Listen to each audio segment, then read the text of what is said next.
तो कैसे आप लोग। तो आइए आज हम लेकर आ गए हैं अध्याय 2 क्लास 10th एनसीईआरटी बुक का। तो देखिए क्या है अध्याय 2 में बहुपद। क्या है? बहुपद, पोलिनोमियल। क्या है? Polynomial. NCERT book class 10th का है मैथ। तो आइए देखते हैं इसमें क्या है। थोड़ा बेसिक जानना है जरूरी। प्रश्नावली बनाने से पहले अपने लोग को बेसिक जानना जरूरी है, वो भी बिहारी स्टाइल में यानी कि रापची के स्टाइल में। तो आइए देखते हैं क्या बेसिक, थोड़ा अच्छा तरीका से पढ़ते हैं। तो देखिए बहुपद में सबसे पहले क्या आता है? चर आता है, उसके बाद अचर आता है। अब चर किसको कहते हैं? अपने लोग चर को समझेंगे। देखिए चर किसको कहते हैं? जिसका मान बदल जाए उसे क्या कहते हैं बाबू? चर कहते हैं। जिसका मान बदल जाए उसे क्या कहते हैं? चर कहते हैं। कह सकते हैं आप एक्स वाई जेड, ये सभी क्या कहलाते हैं? चर कहलाते हैं। कभी एक्स का मान आपको 4 आ जाएगा तो कभी एक्स का मान क्या आ जाएगा? 5 आ जाएगा। कभी वाई का मान अगर 0 आ जाएगा तो कभी वाई का मान -1 आ जाएगा। तो इस चर का मान क्या होता है बाबू? बदलते रहता है। जैसे यहाँ पे देख रहे हैं एक्स बराबर 4 आ गया तो वाई बराबर 5 आ गया, जेड बराबर 5 आ गया। किसी समय ऐसा भी आता है स्थिति कि एक्स बराबर 3 आ जाता है, वाई बराबर कभी 6 आ जाता है, जेड बराबर कभी 6 आ जाता है। इस प्रकार से मान क्या होता है? चर का बदलते रहता है। उसके बाद अब चलते अचर पे। अचर का जब हम बात करें, अचर का मान कभी नहीं बदलता है। अगर आपको अचर का मान 4 आ गया तो 4 ही रहेगा। अचर का मान 4 ही रहेगा, वो बदलेगा नहीं। अगर 3 आ गया तो 3 ही रहेगा, 2 आ गया तो 2 ही रहेगा, 5 आ गया तो 5 ही रहेगा। अचर का मान कभी नहीं बदलता है, चर का मान बदलते रहता है। ठीक, तो चलिए अब आगे देखते हैं। जब हम चर और अचर को गुणे कर दे यानी कि मल्टीप्लाई कर दे तब क्या होगा? तब क्या बनेगा? चर और अचर को गुना करे तब। तो देखिए यहाँ पर चर गुणे क्या किए अपने लोग? अचर कर दिए हैं। जब हम चर गुणे अचर किए हैं, कह सकते हैं आप चर क्या है? एक्स है और अचर क्या है? 5 है। जब हम एक्स गुने 5 करेंगे तो क्या होगा? 5x हो जाएगा। यहाँ पे देखिए चर क्या है? y है और अचर क्या है? √2 है। जब हम चर को अचर से गुना करेंगे तो क्या हो जाएगा? √2 गुने y। ये तो हो गया यहाँ पर गुने करके। अब देखिए क्या बनाएगा अपने लोगों को? ये बना लेगा बीज व्यंजक। क्या बना लेगा? बीज व्यंजक। ये क्या बना लिया? बीज व्यंजक। अब देखिए यहाँ पर तो बीज व्यंजक तो बना लिया चर गुने अचर करके। ठीक, आप बहुपद को पहचानेंगे कैसे? क्या चीज? बहुपद को कैसे पहचानेंगे वो आइए जानते हैं। बहुपद को कैसे पहचानेंगे? बहुपद को पहचानने से पहले अपने लोग को एगो पॉइंट जानना जरूरी है, जो कि यहाँ पर हमें क्या किए हैं? लिख दी है। लिखा हुआ यहाँ पर चर का घात पूर्ण संख्या होना चाहिए। चर का घात जब भी होगा क्या होना चाहिए? पूर्ण संख्या। पूर्ण संख्या हम उसको कहते हैं, शून्य सहित गिनती की संख्या क्या कहते हैं? पूर्ण संख्या कहते हैं। तो यहाँ पे देखिए 0 1 2 3 4 5 6 मतलब इसी प्रकार से क्या है? पूर्ण संख्या है। जब भी 4 का घात होगा तो सभी क्या होना चाहिए? पूर्ण संख्या होना चाहिए। जैसे एग्जाम्पल लेते हैं, यहाँ पर देखिए क्या है? 2x² + 5 है। क्या है यहाँ पर? 2x² 5। यहाँ पर जब हम 2 का बात करें तो 2 क्या है? पूर्ण संख्या। यहाँ पर भी देखिए 2 क्या है? पूर्ण संख्या है। यहाँ पर 3y² + 6 है तो यहाँ पर भी 2 क्या है? पूर्ण संख्या है। तो यहाँ पर भी पूर्ण संख्या है। अगर हम बहुपद जो नहीं है उसका बात करें तो यहाँ पर देखिए √2 गुने y है। √2 गुने y। आइए इसको बाहर निकाल के देखते हैं। जैसे कि यहाँ पर √2 को गुना है √y से। किससे? √2 को गुना है √y से। अब देखिए √2 है तो ये है यहाँ पर।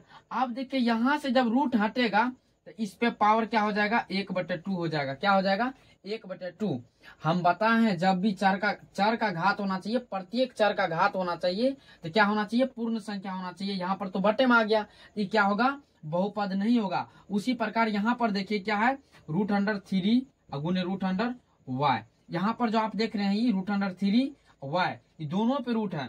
तो यहाँ पर देखिए √3 तो रहबे करेगा। अब जब हम 4 का बात करें तो 4 देखिए y है, रूट हटेगा तो क्या हो जाएगा? 1/2 हो जाएगा, जो कि गलत है। हमको यहाँ पे पूर्ण संख्या चर का घात क्या होना चाहिए? पूर्ण संख्या होना चाहिए, जो कि नहीं आया है।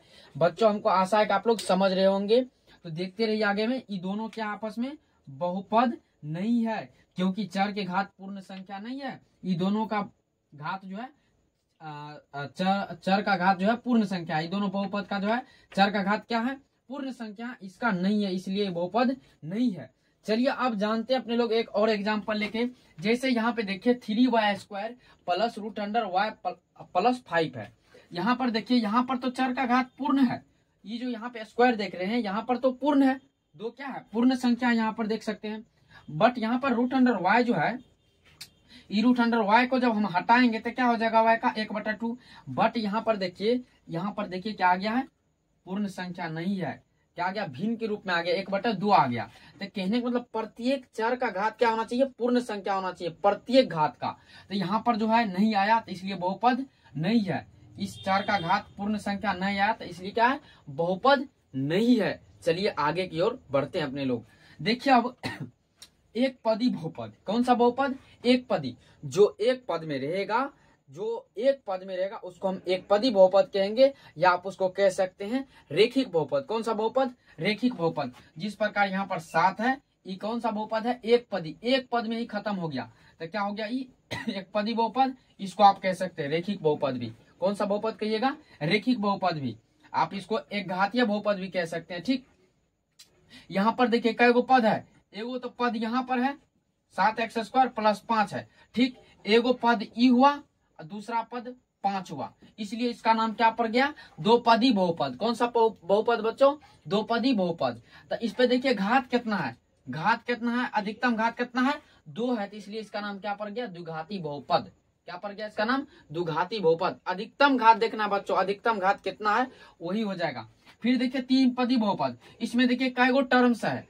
इसमें देखिए एगो तो ये हो गया, दूसरा क्या हो गया, ई वाला हो गया, तीसरा क्या हो गया, ई वाला, इसलिए इसका नाम क्या पड़ा, 3 पदी बहुपद। कौन सा बहुपद, 3 पदी बहुपद। और इसमें देखिए अधिकतम घात क्या है, अधिकतम घात, सबसे ज्यादा घात क्या है पूर्ण संख्या में, 3 है, इसलिए यहाँ पर क्या हो गया, त्रिघात बहुपद।